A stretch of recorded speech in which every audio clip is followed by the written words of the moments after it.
Lemos cunha lanterna infecta un vento mal colocado no cráneo de Arquíloco, imos soando de novo a ferro, ferruxe, frasca e fracaso na defensa esforzada dos muros longos. Non, vivir non é sagrado. Somos o que acontece por torpeza, semente anulada, polución de sílabas, despregar de asilos. Somos a posición das pezas no taboleiro e o xaque a man que nos separa.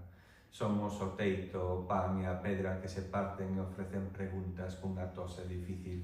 Logo somos non máis bosques e non máis vento, o primeiro húsar que traga o sabre trotando só polos cristais do esquenzo até unha praia otomá onde cravar un non.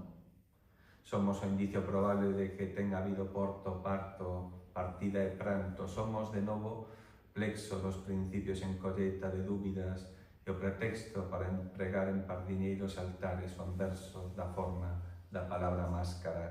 Somos o incenso ofrecido a Artemisa no espello roto das ruínas de Palenque. Somos ecúmene de estrofas tencenadas en melancólico tufo o pé do muro de Falero.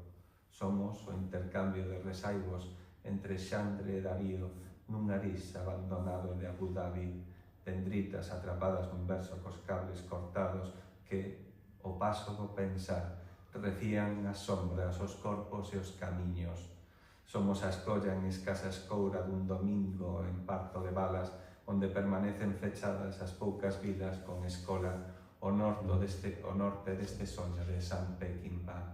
Somos a terra desbravada polo ferro, onde o medo fai arder as pombas. Somos demasiado lonxe da fala, esa elipse de dogmas en ruína de remos, armeiros e milagres.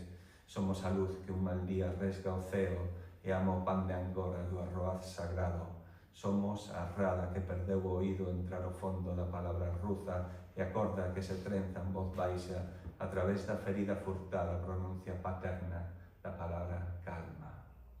Somos o alfinete de alpaca que suxeita os recordos a un libro de receitas falanxistas e unha fotografía sobreexposta onde fiordes e rías seguen facéndose mulleres. Somos a escuridade que se nega a seguir subindo. Somos a claridade que se nega a seguir baixando. Somos o tipo que mira ao outro lado e afirma só desexo que todos os homes che sexan xustos e a sperm whale, remember? Somos o choro das perseiras calando o manto da frixa pola vía Apia e o olor das cercellas e o mofo urticante dos primeiros bosques.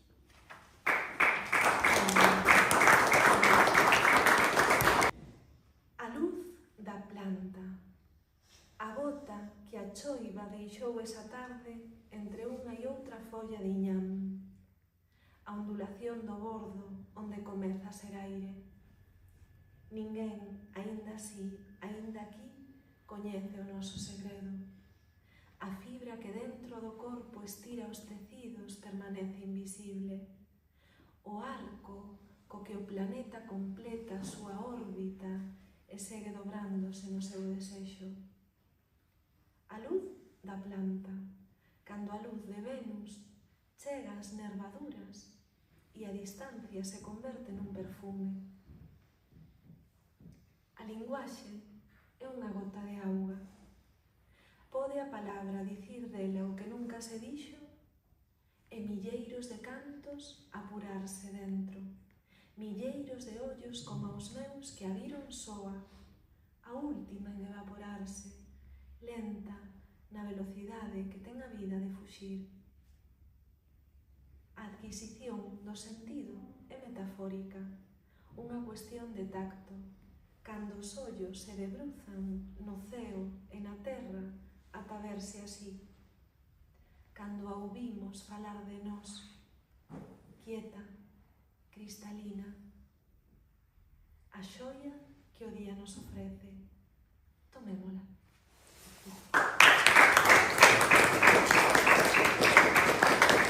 Un poema que di así. Ese amor se confundise de alfabeto e ningún axouxere de sombras chegara a ser para nunca a nosa dourada copa de astrágalo. Como soará entón o noso soño xabaleiro de porvir baixo tantas pálpebras en ambos? Como o bico da aurora afondar a mañá na duración ou na quietude, na nosa resurrección, na nosa soa resurrección ou transparencia. O ido transita moradas de inmensidade.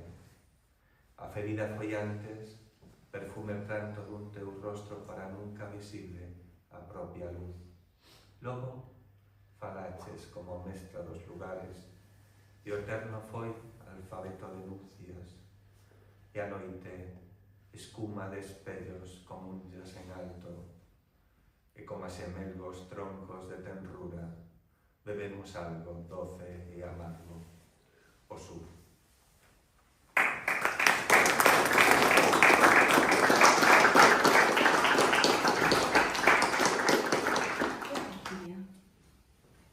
Escurecía e as árbores acendíanse por dentro. A túa luz chegaba á paraza branca dos bidueiros, ríos de mans lentamente abríndose. Todo lonxe, que fun quen de imaginar, recollíao. Os mofos tamén brillaban como se o frío fose unha flor inversa, interna. Que facía? Recollía un corazón, como ao cabo dun cálamo de prata mollado en tinta. Pasaba as páxinas como as dun órgano, unha pel, o máis querido, ave nas xermas deitadas sobre ti, vinda de escoitar o teu pranto, recollía un corazón de séculos atravesando.